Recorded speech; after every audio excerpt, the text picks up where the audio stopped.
On this week's show, the 5 steps to increasing the value of your investment property. We're going to meet the couple who bought 4 properties in the last 12 months and have a passive income of just over £2,000 per month. And in the news, how do you evict a tenant from your HMO? Bum, bum, bum, bum. Cool music tune. Do, do, do, do, do.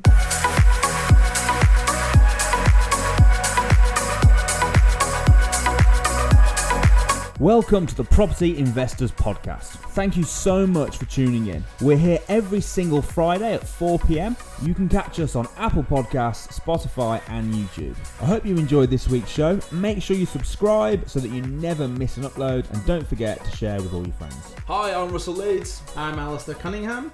And thank you very much for tuning into this week's show. Have you had a good week? I've had a pretty cool week, yeah. We've just come back from the crash course. So we were at the crash course in London, biggest crash course up to date. It was. Yeah, it wasn't London. It was Earls Court's London. I thought it was central London. I thought it was. How can you drive to central London and not know it's in London? No. I thought it was. I got confused. I thought it was in the Heathrow one, but it's not. It was a new venue of the Ibis. The other London. Is Heathrow technically London? It's outside, isn't it? I don't know. Let us know. I mean, to me, it's just London. But to me, in all fairness, anything within about a 40-mile radius of the M25 is London. Anything south of Birmingham to London to London. you lot. Yeah, you know everyone. But you actually used to live in London. I did. I lived in Camden Town and Finsbury Park. So what have you done in your personal life? Anything interesting? What, since I was born or in the last week? Well, I know that you haven't done much interesting since you were born, but in the last week, not a lot. So really, crash course. That was pretty awesome. Yeah, it's pretty cool. So not really been very busy working, to be honest. No. It's good to be back to work. I don't know about you, but like Christmas, New Year break was fine. But I do like. It was fine. I do like. No, it was good. But I do like to get back to normality. Christmas. It's fine. I'm just like so excited. No, I know what you mean. I did enjoy it. Yeah, that's what you're but saying. Maybe by about the 26th, I'm thinking. No, not 26th. Maybe by. Do you know the gap in between Christmas though? Yeah. We were talking about this before. You never know what you just. You don't know what day it is, do you? I don't even know what day. No, I'm struggling now because we've only just come back. Yeah. I'm kind of there now. No, I'm glad to get back into things, and so yeah, it's cool. No, I've just booked on. I was talking to you about this. I got you to guess, didn't I? I played Havana, which I thought was a good clue. I don't know. You're going to see? I don't know. No, I'm not going to see anything. You're going to a concert. Sorry. Going to Cuba. What's that? Cuba. Oh, you booked a Cuban holiday. No, but you're on the right lines. Hawaii. Cigars. No, I'm going to salsa dance classes. Salsa, are you? Yeah. I would never have guessed that. So what brought that around? Just you and Anna want to do a bit of a sort of a erotic dancing? It's called Havana dance class. Oh, is it? Yeah. So it's not erotic, is it? It's sort of it's very. Is it really? I'm even more excited now. Yeah, it's very sort of Spanish. A lot of heat. A lot of rubbing and grinding. But yeah, that's cool, man. Good on you. Thanks, man. What brought that around? Just decided to do it. It'll be fun. A bit of fun, yeah. Sweet, man. Good. So yeah. So in a few weeks, guys, watch out. Next week, we're going to have a debut of Russell doing a bit of salsa dancing. Yeah, well, maybe. I'll let you know how it goes. Yeah, we'll see. Cool, man. I might. I've signed up for an 8-week course. Oh, really good. So, and then after that, there's that's like the beginners, and after that, they do like an intermediate one, and so yeah, I'm quite looking forward to it. I'm quite excited. You should come, Nick. It's in Litchfield. Yeah. So strictly come dancing this time next year. You're gonna be seeing. I can't imagine Nick doing it. I just cannot. I can't even picture it. I can't even begin to picture it. Anyway, this week's show. So, first thing we were looking at, really good points actually this is. So, there's a strategy called buy, refurbish, refinance. We've talked about it a couple of times on previous episodes.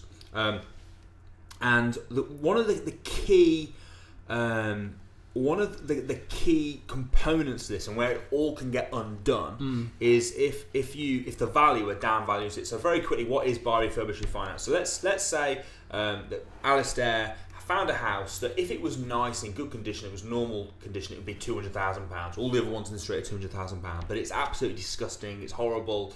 it's hideous, as he might say. So it's selling for maybe £100,000, and you spend £50,000 doing it up, and it's now worth 200 because it's now back to its true value. Yeah. So you've basically saved yourself 50 grand doing it up. And what you can do is you can buy it for 100, you can spend the 50 grand on it, and then you can remortgage it at its true value of 200, pull your money out. Now the problem is that what sometimes happens is the valuer will come around and look at the property, and they'll go, well, sorry, but you bought it for 100, therefore it's only worth 100. And you go, yeah, but I spent 50 grand on it, and they go, okay, but it's worth 150 then.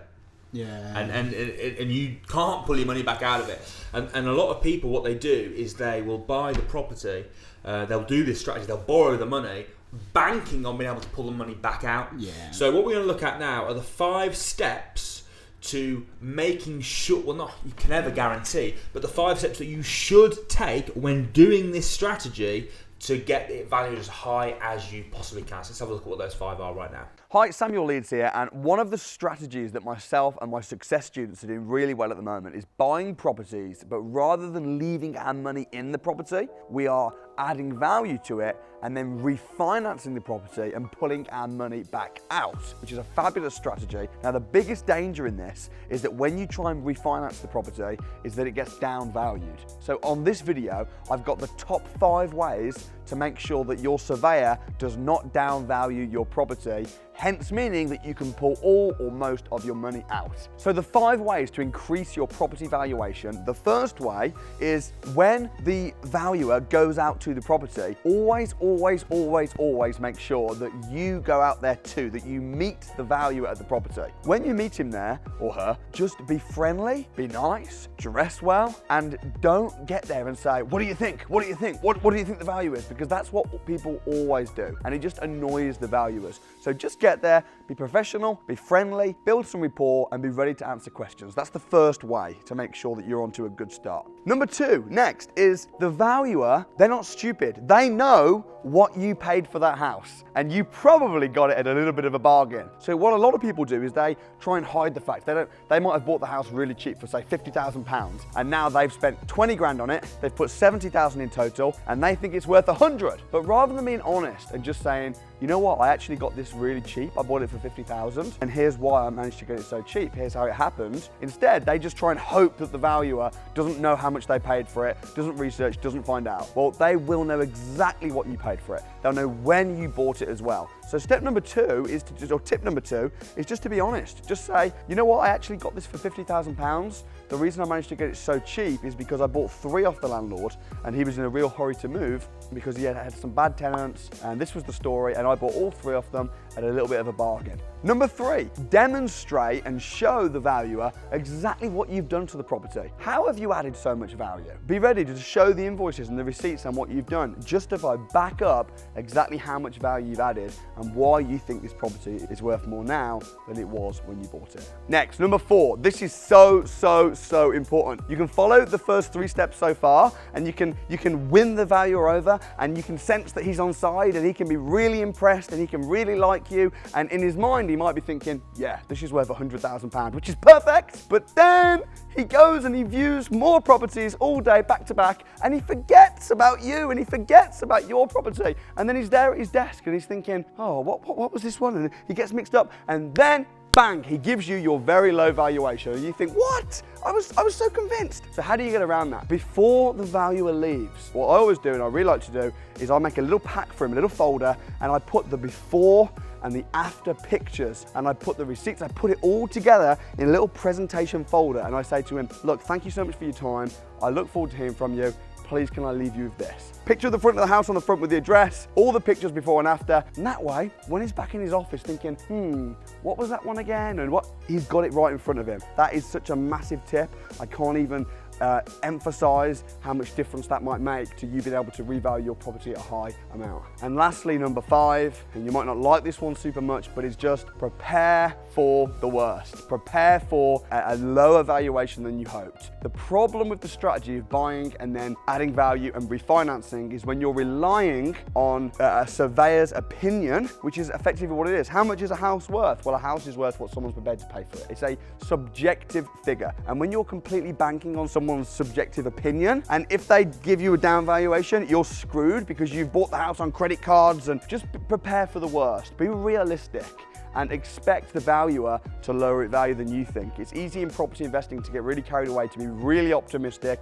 and to be able to say, well, this one sold for this much, therefore the valuer's definitely going to value mine up. Prepare for the worst, be conservative. If the figures do not stack up with you leaving some money in, then don't go ahead with the deal in the first place. So there we go. There are the 5 ways to increase your property valuation and also to make a success of the strategy of buying, refurbishing, and refinancing all of your money out. Okay, so I mean, I think that was seriously solid, good advice from Sam. Yeah, it's great. Just be conservative a little bit. I think.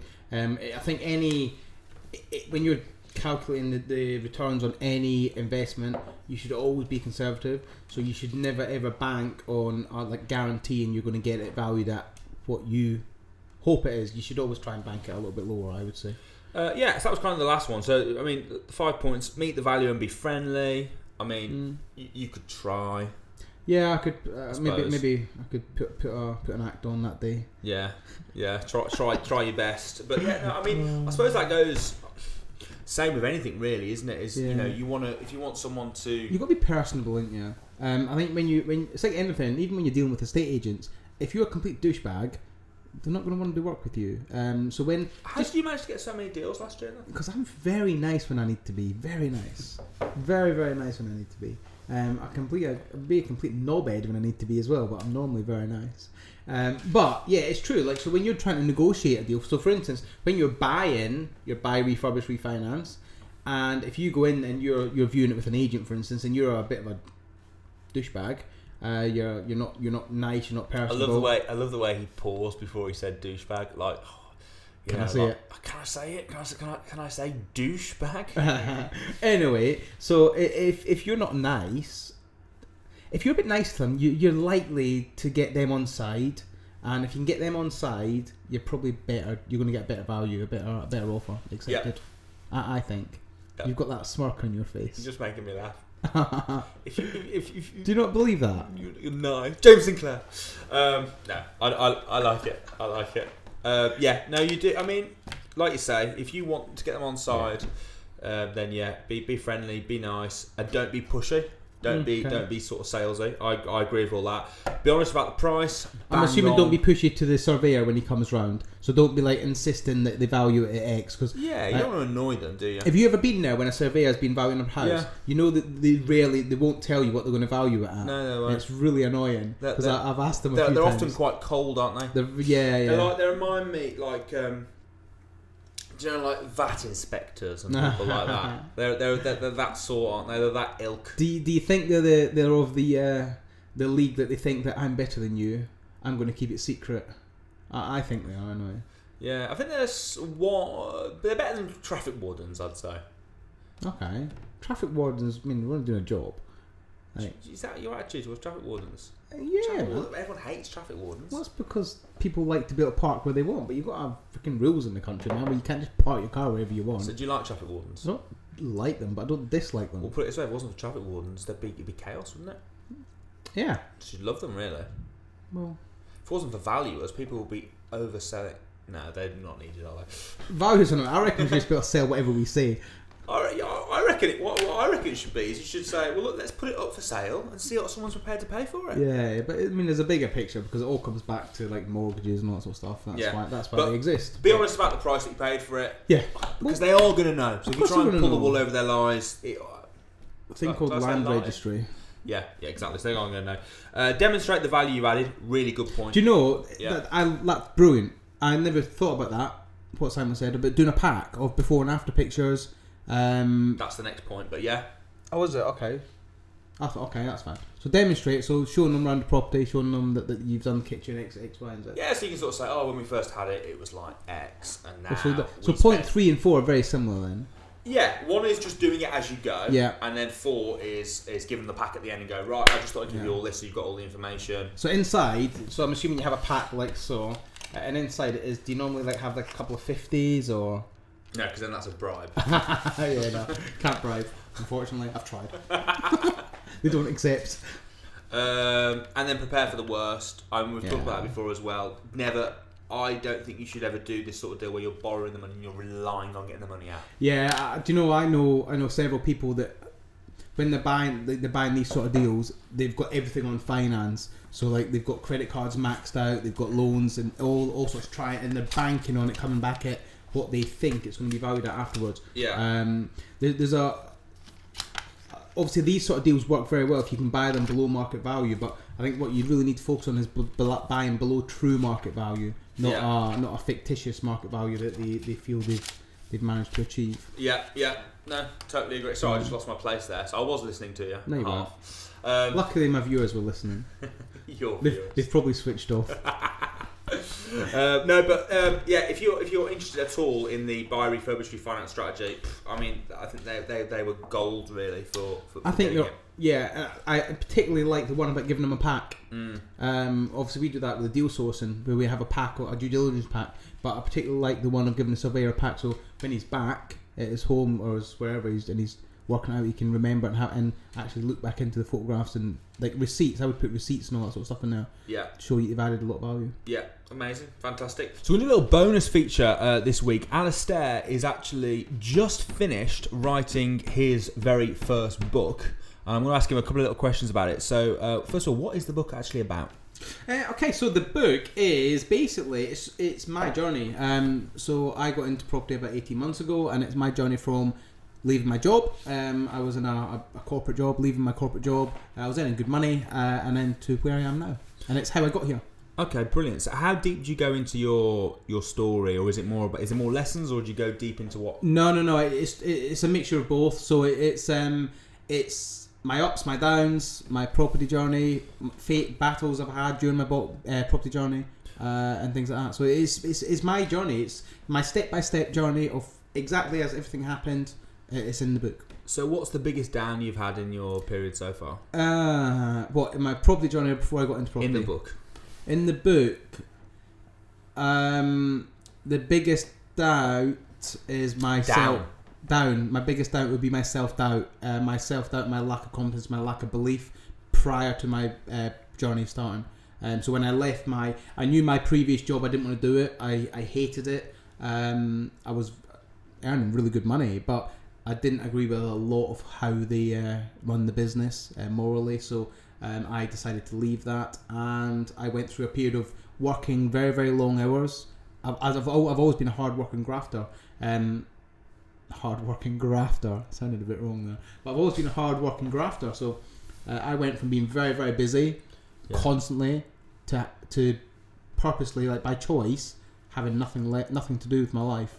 And I was like mid-30s, and I'm like thinking to myself, is my career over? I've got nothing. I'm done. Like I'm a washed-up 35-year-old, 34-year-old. No job, no business. Not earning any money, and I went into a really sort of pretty shit place, to be honest. And literally, it's getting over that, and it's finding something new to do in my life, and then the journey from property to where I am now. Yeah. So how long did it take for you to get out of that dark place into your good place? It would be about 6 months, realistically, 6 to 8 months, because I left my business. By the time I finished my business, it was April, May. And then my property business really started to take off in January, so it's 6 to 7 months. Yeah. And even then, I still had a lot of self-doubts after I started in property. So I've only really, in the last 3 or 4 months, become a lot more confident, a lot more actually starting to believe that I can do this. So it's probably, you don't just come out of a downward spiral. It's not just a click a switch and you're done. It's a long-term thing. You have to, belief is something that has to be, it comes from the results, I believe, and actually just sort of stepping out there and seeing things happen. And from a sort of selfish point of view for the listeners reading, obviously it's going to be interesting hearing about your story, but what sort of lessons are in it for them? Okay, so the lessons are in there for the listeners are readers. As it's a book. As it's a book, yeah. The lessons will be my exact strategies, how I got involved in property, the exact things I'd done from the first day up into securing my first property, securing my second property, securing my third property, starting my deal sourcing business, and where I'm at and things like that. Right now you're making around about 30,000. Average 32,000 pound a month from deal sourcing. And you teach them how they could do that. I show them how I done it and how I'm doing it. So I have my sort of 7-step ways to starting as a deal sourcer. My 8-step method of finding investors. That's all in the book. Brilliant, fantastic. And what's the book called? The book is called Whatever It Takes by Alistair Cunningham. Whatever it takes. And you've got a nice little tagline, haven't you, as well? Oh, yeah. From a negative skeptic to a successful property investor. I mean, do you mind if I share with them our little WhatsApp conversation? Because it just made... I was showing Nick earlier, it made me laugh. I'm fine. I mean, Nick, I'm going to just read... Can you scream it on the screen in a minute? Yeah, cool. Okay, so this is. So I sent my design of my book cover over to Ross because I was looking for some valuable feedback. Right, and so he said, "Cool." Oh no, that's nothing to do with it. That's something else. I don't know what that is. So he sent me over to this one or this one. As you can see, looking at it, like they are both the exact same. I mean, they're identical. So I just put. Whatever, I like it, looks good. And you put, they're different, which one do you prefer? So I'm like, what is this? Spot the difference. The colours on the title, mate. Well, look, the colour, I'm not really looking at the colours are the exact same. They're the exact same. And he's like, and I thought I was colourblind. The titles on the top is yellow, the bottom is white. What? They're the exact same. So I left it. And then I read it the next day. I thought maybe I'm just being an idiot. I went and looked the next day, read it. I'm like, dude, they're the exact same. And then he showed me that I hadn't actually done this and clicked on them and seen that the colours were different. So we both thought that we were idiots. But I thought, we both thought the other one was an idiot. But it turns out it was me that was being the idiot. But I thought it was quite funny. Anyway. Yeah, it was, to be honest. But, no, it's cool, man. Sneak peek of what it looked like. Alistair looking stunningly handsome there in his purple shirt, and it might be changing. The picture might be changing, but yeah, that's what it's basically going to be.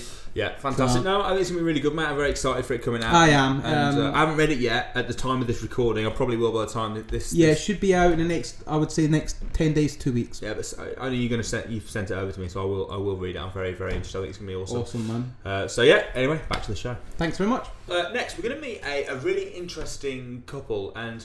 What I like about their story is Martin, who we've probably had more dealings with really than Claire. Yeah. He wasn't really interested in property investing, was he really? He's a solicitor. He's a solicitor, lawyer, very high-end corporate job. He loves his job. He's got no desire to give his job up. Yeah. He absolutely loves it. I think it was more Claire. Claire was like, come on, man, we need to do something. Let's get invested in property. Yeah. And they've done it, and they've got 4 properties. They're making a passive income of £2,000 a month, which has replaced her income completely. I mean, there'll be a lot of people out there listening to this, watching this, that are in a sort of similar situation. These guys are very inspiring. So let's hear from them now. He's more into property now than me now. Wow, so there his we go. mindset is totally So different. you guys are married. You've got some beautiful daughters as well. How many kids do you have? 2 daughters. 2 daughters. And the crazy thing is, how old are your daughters? 5, 1 turning 7 very soon. 5 and almost 7. I love how you've got them really involved. That's just so beautiful. So when did you come to the crash course and have your mind completely changed? We came on around I think September. last year. Yeah. So it's been just over a year now. Yes. Over a year. So why don't you talk us through? I mean, now you're making how much profit are you making from property now from your portfolio? Well, it's replaced my income now, so I would say every month through more than 2,000. What's that? Sorry. More than 2,000, just reach around. Yeah. Fantastic. Yeah. So you're making comfortably over £2,000 a month from 4 houses. Yeah. Why don't you talk us through the journey a little bit, because you've done that. You've now replaced your income, Claire, but you've done that while having very busy lives. It's not all been easy. You've had a lot of hurdles. Yeah. Some deals have gone exceptionally well. Some deals have gone not so well. Yeah. So why don't you just talk us through the story a little bit of how you went from. Well, before you tell us the story, why don't you just tell us the reason first? Why did you decide? What's the reason for you? What is that extra £2,000 or £3,000 a month? I know it's somewhere between them, depending on how well the properties are rented out. How has that changed things for you in your life? Well, it allows us to send our daughters to private schools. Yeah. I always want a daughter to send private schools if she doesn't. Yeah. But it seems unfair to send one, not the others. Yeah. So we worked really hard to get those houses and get it rented out and use different strategies that we learned from myself. For me, I enjoy my corporate life. So I felt it was risky to embark on this kind of journey. Yeah. But it changed so much in our life. I would say we have been financially free for some time, but we decided to push a boat a little bit further and send our kids to private school and do something else, go on holidays and get a car and stuff like that. So we felt that we need to extend that and hopefully get more houses and build our portfolio. Yes. So what we did instead was we constantly networking, talking to people, and meanwhile I'm still working. But what I want to do is JV with quite a few people, hopefully expand our portfolio using different strategies. So in our journey, we learned quite a few things. We've got some bad deals. I think everybody go for bad deals. We went for bad deals, and unfortunately for us, we had to face with it. And once you buy a house, you just cannot just walk away with it because you spend so much money buying them. So what we effectively had, there were days where we almost in tears because it was such a bad deal. So we had to find ways, and the traditional way of putting a market does not work. Because when we bought it a few months ago, we can't just get the money back out. So we have to find ways to offload this. Yeah. And also through networking, talking to people, talking to yourself, we're able to find ways to offload this property. But still make a profit, a win-win situation. So that were lessons learned. But during that period, at that moment, we had to pay bills, gas, electric, water, council tax, and that was really killing us. Yeah. And so that was one lesson learned. And then we also did some refurb project as well. And that was quite a scary experience where my wife and I had never embarked on that. So we met some good people through networking, and they show us how to structure a deal, how to make it work. They got a refurb team. And then we come across a situation whereby one of the directors want to leave. And then, well, what do we do then? Because that's circumstance that we don't come across that every single day. Because people hear good stories. For us, it's always been, there's been pain, there's been learning curve throughout the whole process. So I'm just coming to share with you. And that was quite a difficult moment because we had to find ways to get that directors out of the business. What was it like as well? So when you had problems, because you had a bad property deal, it was a problem. However, you're in a situation whereby we know each other. You've done some of my training. You've got a lot of friends now in the property world because of going on the courses and the networking and things like that. It's really important as not only to train yourself and to have a good network so that things go well, but so that when things go badly, you're covered. Like what happened? How, without going into necessarily too much detail of the nitty gritty, if you hadn't have known me and been well connected, what could have potentially happened with that bad deal? Loss. We just lost anything. Lost money.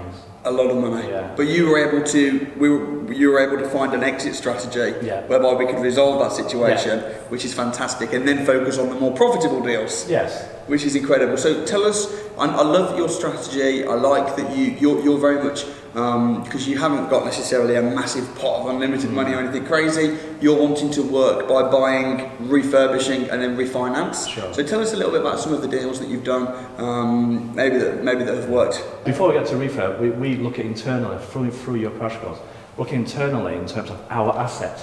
Yeah.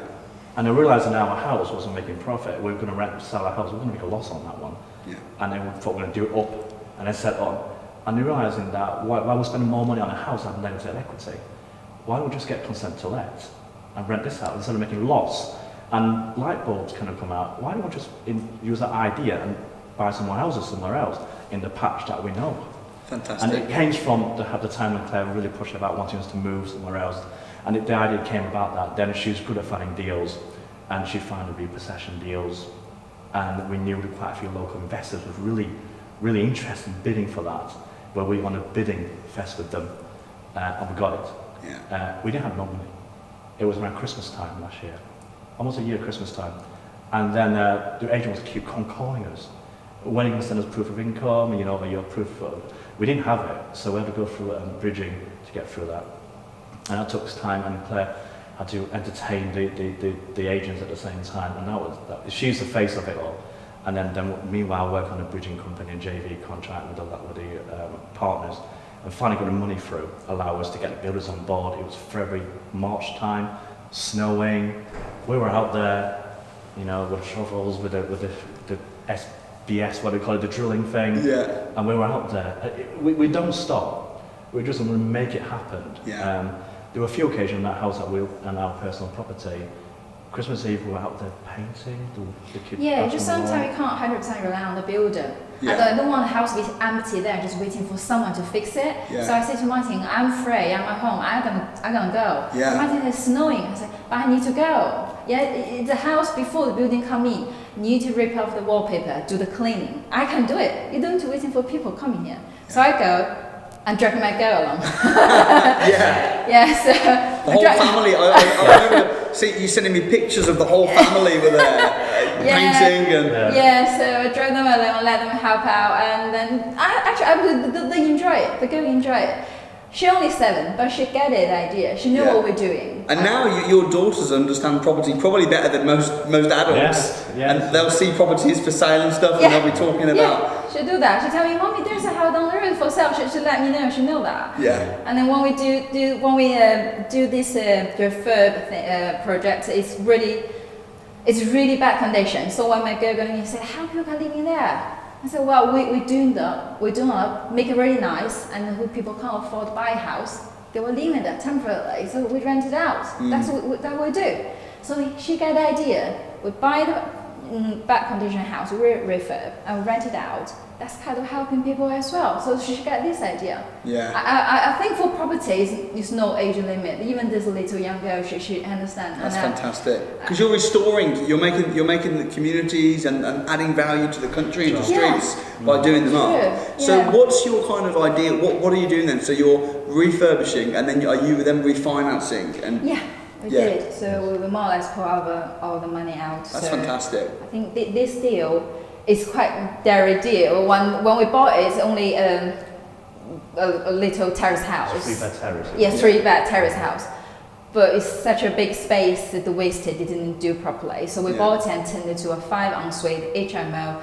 It's amazing, all ensuite. I'll put it in the market in the morning, the rent out in the afternoon. That's really amazing. So you bought it, you refurbished it. Yeah. You then refinanced it and pulled out almost all the money. Yeah. And then the day that it was on the market, tenants were securing the rooms the same day. Yeah, it took roughly about a week and a half. A week and a half. And where is that property? It's in Barnsley. In Barnsley. So in Barnsley, and some people would say, "Oh, Barnsley, rooms will never rent out in Barnsley." But of course, if you do the property to the right standard, and you crunch the numbers properly, and you do it right, which you've had to learn over the last year or so, because then of course it will work. And I remember probably about 2 years ago, I remember Claire used to email me in the office, all these Rightmove links. What do you think of this? What do you think of this? And I used to say, get trained, go on the training, because it can go very wrong. And if you don't, especially with strategies where you're relying on builders and valuers, big projects that are very time intensive, you're tying up money and you get bridging, and you need to know what you're doing. And the great thing about you guys is over the last 12, 18 months, you've really learned through doing, through training. You've been on all the different training programs, you've networked well. So what have you really learned? What would you say the secrets are, so to speak, to finding the right deal, financing it properly? What have you learned? You want to go first? It's action. I thought it's 100%. You have to do something. When you set up a goal and have a plan, and you just need to move forward. Even if it's a mistake, you still need to keep moving. You mistake, you pass a mistake, and you're growing, and you create another. That's how you reach the goal. But some people, they talking about it, look at the revenue all the time. Not make any movements. And then you look at people's successful video. That was really inspirational and interesting story. I mean, you probably know Martin better than I do. Yeah, we were at the crash course together. I think they came at the same time I went, September last year. I'm sure Martin was there, and certainly we were at the same DFE back in January. So to see their progression is phenomenal. It's really good. So obviously they've got 4 properties now. I believe they're not all HMOs. I don't think. I think some of them are HMOs and some of them are single lets, but they're doing really well. I know. To begin with, it was very much Claire. She was the driving force behind it. I think Martin took a little bit of convincing, but Yeah, I think they're now such a solid little foundation, solid little family, and for them, it's good. about I the really family, isn't it? It's about the two young girls. I really like it when you've got like a husband and wife team. Yeah, that do it together. I mean, we get a lot of, I'm not criticising, but we get a lot of people where one of them's not really doesn't really care, not really interested, and then the other one's really into it. But when you've got a couple, and there's quite a few on the academy where they both come along to all the stuff, and they're both really, it's just so nice to have someone that's rooting with you and doing support, it together. isn't it? Like, I obviously know Anna. I know, like, she's like your rock. I know that. I can see that she supports you loads, and it's the same as me and Lisa. Lisa's like very supportive. Yeah, I think that's a little bit different though, because I mean I might be speaking out of tune with Lisa, but Anna very much supportive and encourages me and lets me get on with it, but I do it. Yeah. Whereas with like Ben and Abby, for example, on the academy, it's very much they do it together. Oh yeah, okay, I get. Yeah, I see what you mean. See what I mean? Yeah. Well, So, that's the same as me and Lisa. You do it. Lisa just supports you. She's very, very supportive. Yeah. But yeah, it's good to see Martin and Claire. They are. Like they quite often put on their Facebook pages like they're doing a lot of their own, because I think they do a lot of their own stuff. Yeah. You see them emptying and ripping out houses and filling skips up, and the children are involved and helping decorate and things like that. Cool, so it's a good little family unit getting involved in business, and it's going to set the children up for life. Do you know what I mean? Because it's going to install them sort of hard work and them good roots. Yeah. So yeah, fair play to them. Really, very really good news to hear that they're doing well. Talking about news, it's now time for this.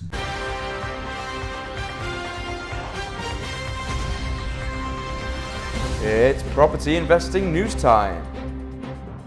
Okay, so one of the things that we noticed in the news this week, it was talking about the rules of how to kick out a tenant, specifically from a HMO property. Yeah. And you made an interesting point about how if you don't get it right at the beginning stages. Yeah, I think so. With anything, obviously I'm talking crap. Get it right at the start. So before the tenant moves in, make sure you've given them all the documents they need. Make sure you've given them all the sort of legal requirements that they have to have beforehand. Yeah. So that when they become a problem, they cannot use that against you to stay. The thing is, if you don't do it professionally, if you've got a letting agency dealing with it, they will do all this for you, so don't worry about it. But if you're managing it yourself and you just move them in, you don't do everything properly when you move them in, you think, it doesn't really matter. Yeah. And then there's a problem. It's a bit like not getting insurance, and then you crash your car, and then you're like, I want to get insurance. So when you move your tenant in, I'm going to let you read this because you wrote it. Okay, so you have to give them some documents. So there's some prerequisite documents that they require beforehand, such as gas certificate, electric certificate, information about your deposit scheme, who you're using for your DPS, their right to rent, so have they got a right to rent, and in some cases an EPC report, but that wouldn't be for HMO, it'd be for more single lets. Yeah. So you have to give all these sort of legal documents to them prior to them moving in. Just start again slower. So you need a gas certificate for the property, just because he just whizzled through it. If anyone's listening to this, they're not going to remember all that without pausing it. So gas certificate. Yeah. Electrical certificate. Is electrical... was that law? I knew the gas was. Maybe it is. Well, yeah, electric and gas, you have to have certificates done, so you need to provide that information to them. The right to rent, which is basically a little guide. You can get that off like the government website. Just download it, yeah. Little guide you've got to print off and give them. You also have to give them information of who their deposit's been held with. So a deposit protection scheme. Yeah. And in some cases, a copy of the EPC. Probably just use someone like My Deposits or someone like that. To be honest, I'm not overly a favour with these because I just use letting agents. Yeah. So I don't worry about that side of things. I use an agent that does all that for me. I know that's what Quick Move do. They give them all that sort of stuff at the beginning. And I remember it seems a bit pedantic, but it's a bit pedantic really. It's a bit stupid that you have to, but you do. So you might. So have you had any? Because obviously you used to manage Quick Move. Yeah, of I know you're not so much hands on with it now. Had to evict tenants. Yeah. Have you had any horror cases?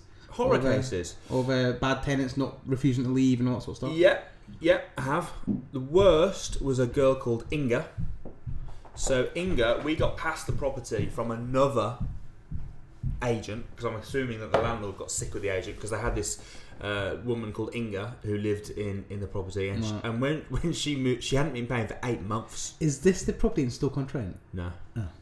Well, tell me about the property in Stoke-on-Trent. The one that had somebody, I think one of the girls from Quick Move told me this. They had a property in Stoke-on-Trent that they hadn't paid rent for 8 months, and then they went to view it and they couldn't even get in it because the amount of rubbish that was left inside the house. And I'm not even aware of that. Absolutely, I think it was about a year and a half ago.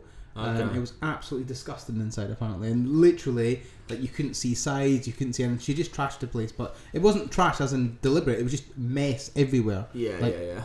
Rubbish. So. Yeah. Sorry, going back to your story. No, so I think this is in Wolverhampton. This was so she hadn't paid her rent for 8 months and was just sort of living there, and she'd ignored all the warnings. So there's sort of two sections that you can issue. You can either issue, which she actually broke both of these. I can't remember which one we did. I imagine we went for section 21.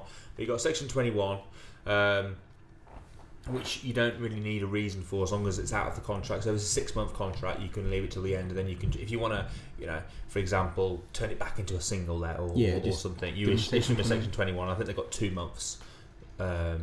You got to give them 2 months' notice. Okay. And then you got a section 8. With the section 8, that's where they've broke the contract. So where they've if they haven't paid their rent, for example, that's a breach of contract. Or if they're breaking the rules and they're subletting it or something like that. Mm-hmm. And then with section 8, you've only got to give them 2 weeks' notice. Okay. But I can't remember the ins and outs. With a section 8, it can be a bit more complicated if you go down the court route and stuff. Section 21's a bit easier. So it depends on. It very much depends on the situation, really. I think a lot of it also depends on it just having the correct contracts in place in the first place, having everything right. Yeah. So you got to think about worst case scenario. I mean, when you're moving tenants in, I would never move them in without. I tell you what, though, we have never had to actually go to court. Haven't you? Okay. No, we've threatened court action, and we've had court dates booked. Yeah, and they've always pulled out. They've left, or they've left beforehand and paid their rent, or just left. Normally, you don't get the rent. Yeah. But the truth is, even if you went to court, you probably wouldn't get the rent. Yeah, because if they're not, So we what we normally do is say to them, look, if you leave, in the next week, we'll just drop it. Yeah. And then they just leave. Tend to. What about the old school version of getting evicting tenants?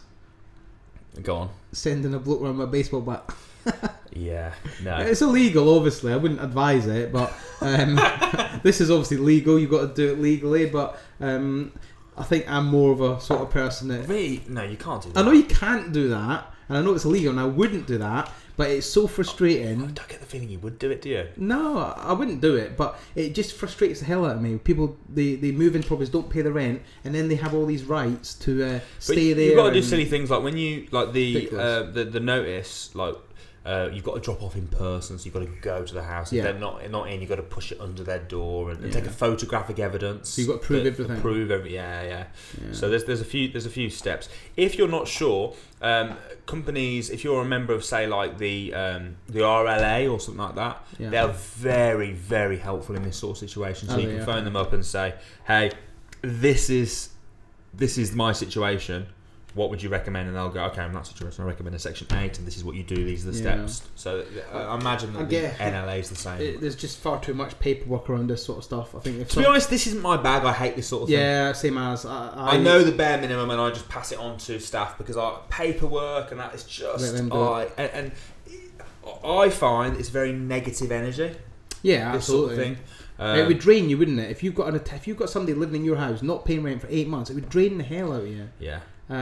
It's not my bag at all. I hate it. It's not, to me. Do you know what this sums up? This sums up everything. Use good management companies. Mm-hmm. Get a good management company in place, and they deal with all of this, and I don't have to worry about it. Yeah. I do have to worry about it because if I'm not getting rent, I'm not getting paid. But they have to worry about the legalities and getting tenants out and dealing with any mess that they've left and any sort of the ongoing problem. So if it would be courts, they would deal with all that side of things. Yeah. And I can just you can concentrate on just growing your business. Definitely. Finding more properties and all that sort of stuff. But my biggest tip, if you are going to manage it yourself, would be to join one like the RLA or the NLA or something, and they're very good at advising you in that sort of situation. But that's the basics. I hope that can't sort of make sense. But like I say, it is a bit of a story at the moment. So yeah, brilliant. So we're now going to move on to our new section of the podcast, which we introduced last week, which is the Q&A section. Yay! So good. I do enjoy this because we're getting a bit of feedback from our listeners, which is always good. So why don't you read the first question then?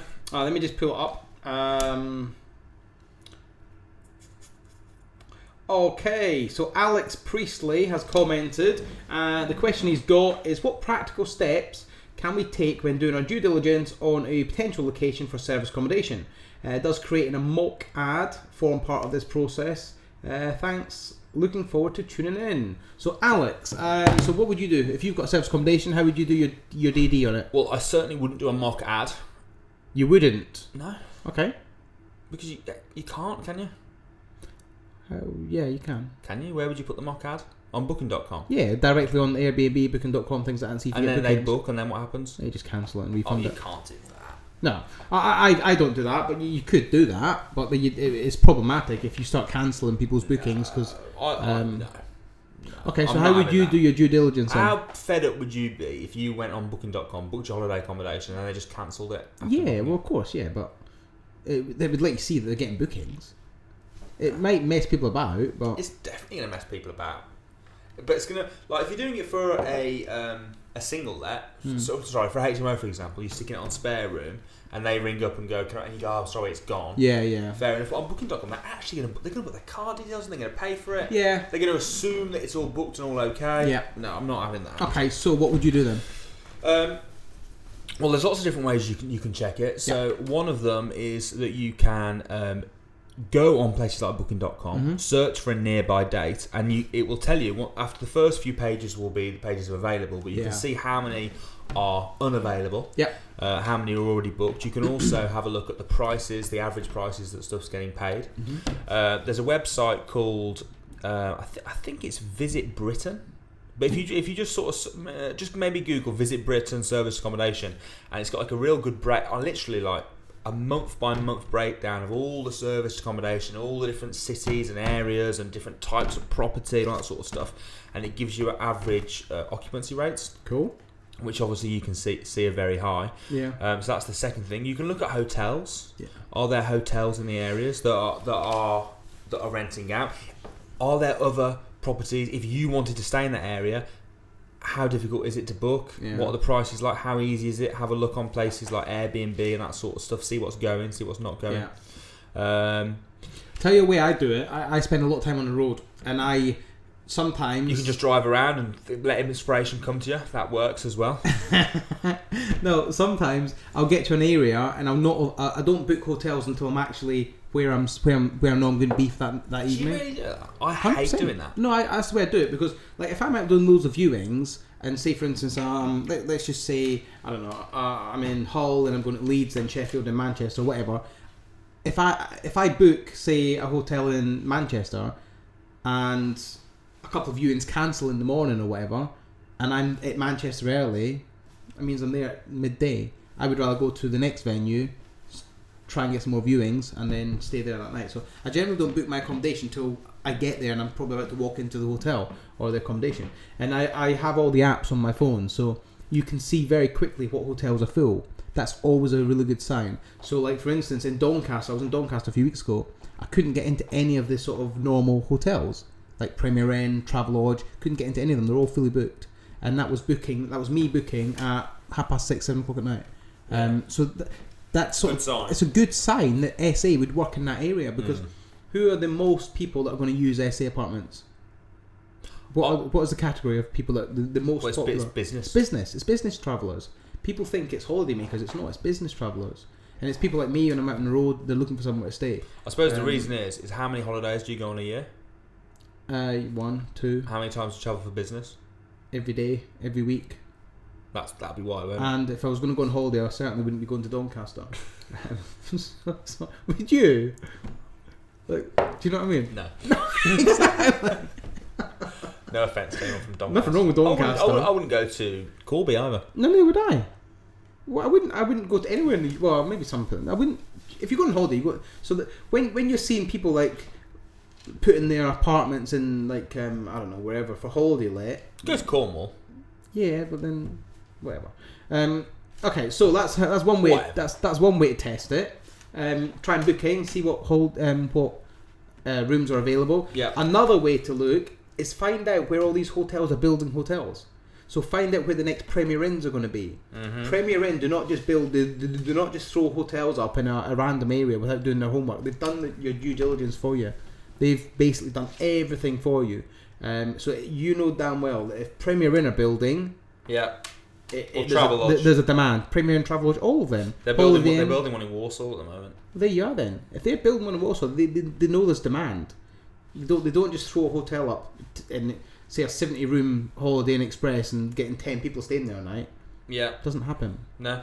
And then the other thing you can do is you can speak to management agents. Yeah. Because you obviously want to find one anyway, so you might as well speak to them and find out if they've got a good one to do. So that hopefully answers that question in massive detail. Yeah, cool. Next one, kind of related as well, so a bit different. Hi, Alistair and Russell. I enjoy your podcast. They're fun. Thank you. Thanks. And full of value. Thanks again. My question is, would it be legally possible to do a lease option agreement to serviced accommodation? Thanks in advance. So lease option into SA? Yeah. I suppose it all comes down to the contract and the permissions you would have from the vendor and the mortgage company. But yes, it is possible. It is possible. You just have to make sure the contract is correct. The only stumbling block I can see is if the mortgage company said no. Yeah. So you just need to check with the mortgage company. But yeah, but it's the exact same thing, isn't it? It's just like a rent to rent. Just you then have the opportunity to buy it, but just make sure you've done it, haven't you? But with a HMO. With HMOs, yeah. So yeah, just make sure that everything was correct and legal. That is very possible, Jessica. She has a few more questions. Has she? Yeah. So number 2. Far away. What things do I need to ask at the viewing? What's the viewing process, and what do I do after the viewing? Viewing process for just generally looking at a property. I'm assuming it's linked to lease option agreements. That's not something we can answer in like 2-3 minutes. Generally, okay. What you'd be doing on the viewing, if you're going to view a property and no, maybe it's not actually looking at the next one. I think it's just a general viewing. Okay, so if it's just a general viewing, because then she's put, how do I know if the property has any major non-visible issues? Well, you do a survey. A survey. But initially, if you're going to just view you're not going to get a survey done on every property you view, because you're only going to do one. But only if you're going to go. So I think what she's talking about is if she's looking at a property to initially. So big things to look for, like the roof. The roof, plumbing, electrics, general condition. Massive issue that people miss day in, day out, and I see this all the time, is damp. Just look for damp. Look under the kitchen sink. Look anywhere where there's tumble dryer, anywhere like that. Look for damp. Any sort of cupboards downstairs, anywhere where there's exposed brick. Look for damp. And buy a damp meter. You can buy them on Amazon for like 20 quid. And go around and probe the walls, probe all the plasterboard, things like that, under the bay windows at the front of the property. Like anywhere there's a window on the ground floor, I would be looking for damp, things like that. So generally, electrics, plumbing, damp, general condition of the walls, condition of the decoration, things like the condition of the stairs, the banisters. Another question kind of linked, would you do a FaceTime viewing? No, never. No? Unless it's like a brand new development or brand new property, but no, I don't agree with that. I personally, any properties that we sell or we source for investors, they've been viewed by somebody within our team. You could potentially do that first. If you're going to do a FaceTime, yeah. And then if you like it from the FaceTime, then go and see it. Yeah. If it was like, a 5-hour drive or something, do that first. But then you have viewing services. Yeah. There's lots of viewing services out there that people will go you and might view want to properties for see you. yourself though. It depends. I suppose it depends on what it's for. But I wouldn't replace a real viewing with a No. You need somebody in the property looking at that property. 100%. How do you know the market value of a property? I would recommend, if you really want to see that, is get on the crash course, because they go over that. It's not something we can explain in a couple of minutes, but. Basically, very quick nutshell. One way, although this isn't majorly accurate, but it will give you a rough idea. It's a website called Mouse Price. Mouse Price. So go on Mouse Price and have a look. They'll give you a rough valuation, but it is rough. Yeah. Really, what you need to do is you need to look at sold prices, which you can do this on Rightmove. Sold prices of similar properties very nearby. Yeah. So land registry prices. Yeah. So if you're on Rightmove, sold in the last year or two. Yeah.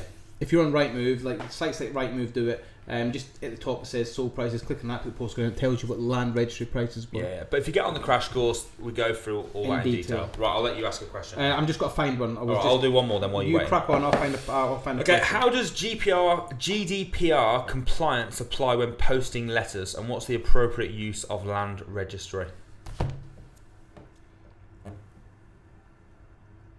Note the silence. GDPR. I hate GDPR. No, it's good, really. It's one of those good things. I was under the impression, although I might be wrong here, that if you're writing a letter where you're actually using their name and not just a spam letter, then it's okay. Well, there's. Yeah. Okay. Do you not know? I don't know. You don't know. GDPR is very. There's a book called GDPR for Dummies. Buy that. Once you've bought that, can you send it to us and we'll have a look. No, GDPR. Honestly, we use. It's very relevant when it comes to email and things like that. You can't contact people without their permission. You Most of it repeatedly send stuff emails. From my experience, and again, I'm not a GDPR expert by any stretch of the imagination, but from my experience, most of it is email and telephone based stuff that you can do in bulk, where you can just you can send out 10,000 emails like that to random people, and that's where the issue is. If you're sending a letter, I can't see it being a massive issue. I can't. Obviously, look further into it. Perhaps we can have a look into it and maybe touch on it in a few weeks' time when we know a bit more. But like I say, we're not 100% afraid with the GDPR rules. The other thing I think is that no one is. Yeah. You get so many GDPR experts that disagree. Yeah. So I wouldn't worry too much about it. But same as maybe I'm being naive here. But yeah. You got another question? Okay, so I get asked loads. I've got actually about 6 questions here that they all relate to the same. So can I answer that? Is that all right? Is that all right? Go on then. Good. Okay, so I get this question day in, day out, and I'm going to answer it now. It's all about property sourcing compliance. What we have to do to be a compliant sourcing company. Do I have to stay awake during this section? Or it is quite boring. It is highly important if you want to do it. Even the way he's speaking now is boring, isn't it? Boring. It is highly important. Now make it exciting, make it sexy. I can't. It's property sourcing compliance. Okay, so you need certain things. Okay, first thing is... At least sit in a sexy manner. Okay, can I like... Like this. Okay, so first thing, you need insurance. You need to have professional indemnity insurance, employer's liability, public liability, insurance. You need to be part of a property redress scheme. So there's 2. There's the. Say it in a more exciting way. You're boring me. I'm boring myself. You need to be part of. So insurance. You need a redress scheme. Part of a redress scheme. Look it up if you don't know what it is. Number 3. Data protection license. Oh, boring. Yeah, data protection. Anyway, we love that. Data protection license. Yep. Anti-money laundering registration, you have to be on that. Even the words are boring, aren't they? I know they are. Yeah. That's on HMRC websites.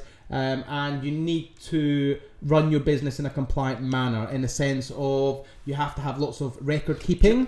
Yep. You have to have policies and procedures in place. You have to have an in-house complaints department. Policies. Do you know what, guys? Policies? Do you know what? Just come to the PIC meeting and I will tell you all about it at the PIC meeting. The PIC meeting has already happened. No, I talk about it all the time. I do. At all the PIC meetings, I always briefly talk about property sourcing. So any PIC meeting, just come along. We'll have a chat about it. Say again? Okay, so Nick will put a link below for the Property Investors Circle meeting. And we normally. Has it got its own website? What about people that can't click links? Okay, people that can't click links. Somebody that's listening. Yeah, what do I do? If you just go onto the Better Sourced Facebook page, we can. So go on Facebook, search Better Sourced. Yeah, and there's always a link on there, or just Facebook me, message me, and I'll send you some tickets. Not free, they're £20, but essentially, look, compliance is incredibly important. It is the boring subject of property sourcing, but it is very, very important. So you please do be compliant. At the minute, I'm speaking with some clients of mine. Do you know what you need to do? What? Do you know what you need to do? You need to make it not boring. Okay. Don't tell people it's boring, because as soon as you go, oh, this is, I know. But they're not switched off yet, because I can still see they're still watching. Well, the camera's still filming. There's no one watching. Even Nick is asleep over there in the corner. Nick, There's nobody watching this. Nick, come on, get up. No, but you should make it exciting rather than don't embrace its boringness, because then everyone's going to go, oh no, it's boring. Yeah. So make it exciting. Say it. Do it again in a sexy voice. Go. No. It's not exciting. It could be exciting, Alistair. What you have to do, okay? But just honestly, guys, please, you've got to be compliant. I'm working with some people at the minute that have bought deals through non-compliant sourcing companies to the tune of £14,000, and they now cannot get their money back. The deals fell through. They will not get. The guys won't give them a refund. That's BS. It is disgusting, mate. That's BS. It's utter disgusting. So be compliant. Good? Nice.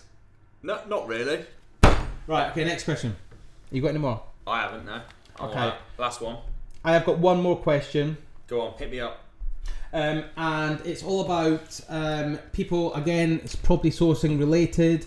People want to know how often I spend out in the road sourcing deals, and how we go about. So, like, for instance, how many properties do we have to look at to find one deal, for instance? Typically, we have like a rule of 1 in 10. So if we will look at 10 houses to find one decent one that matches up to our criteria. So yeah, normally I spend a couple of days on the road, but I have staff that also spend time on the road.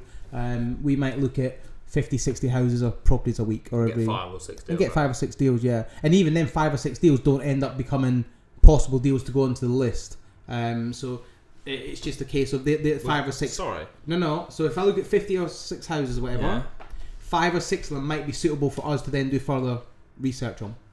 And then only maybe 2 or 3 of them would end up actually being sold or passed to It's investors. not 1 in 10 then, is it? It's 1 in 20. Okay, yeah, 1 in 20. Quick maths, mate. Quick maths. Didn't get it. Was it 1 in 20? Well, yeah, because you said...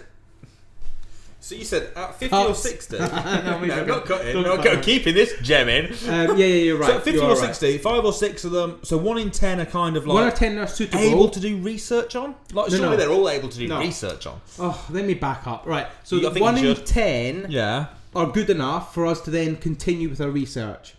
So Okay. we might look at So 50 1 in 10 you go, potentials. 50, so you see 50, 50 5 of them are potentials. like, might work, 2 of them actually work. Yeah, so 5 of them mean we can then go on and do a enhanced due diligence. Yeah. So we spend a considerable amount of time doing due diligence on them. Yeah. And Interesting, then 2 though. or 3 will actually come through that due diligence as Yeah. being suitable for investors. Yeah, got it. So yeah. Interesting though, because like from someone who's watching this point of view, that it maybe not deal sourcing, it just shows the number of properties you have to view to find a deal. If you view loads of crap properties and don't know what you're doing. You're such a douchebag. No, it's not what it's about. Seriously, pictures tell 1,000 lies. So when we look at pictures tell 1,000 lies. So when we're looking at properties, pictures might look beautiful, but you'll go in there and it'll be damp and there'll be this and there'll be that. And Good reason not to do a FaceTime viewing, because often 100%. I remember I sent you to do a viewing for me, and I remember I phoned him up. It's like he phoned me up. He's like, "I'm not even going Beirut. in. Not even going in. I've got there. The street is awful." He's like, "It's never going to work as service It was accommodation." SA in Birmingham, wasn't it? Yeah. And it was like being in Beirut. I'm telling you, it was not a nice place. Better not say where it is in case some of our listeners live nearby. or have bought it. Hope not. But you know, it was just in a really, really, really not. It looked nice good on the pictures. location. Would look good on a tour, I'm sure, because round it, but the street was terrible. So it's the sort of thing you want to check when you go and do a viewing. But look, listen, guys, thank you ever so much for tuning in. Don't forget, if you've got any questions for us, please do comment in the YouTube video below if you're watching us on YouTube, or you can email us podcast@samuelleeds.com.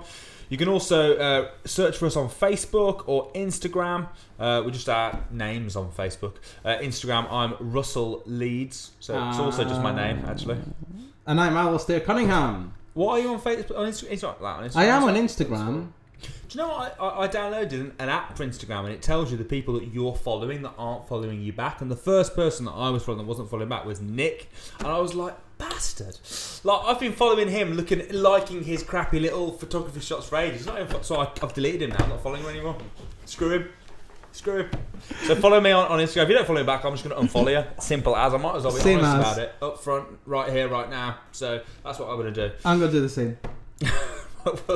But tune in next week. Don't forget to subscribe, and if you've enjoyed the video, found it useful, please do like us if you're watching on YouTube, and we will see you next week. We're at next Friday at 4 o'clock for another Property Investors Podcast. See you next week. See you guys.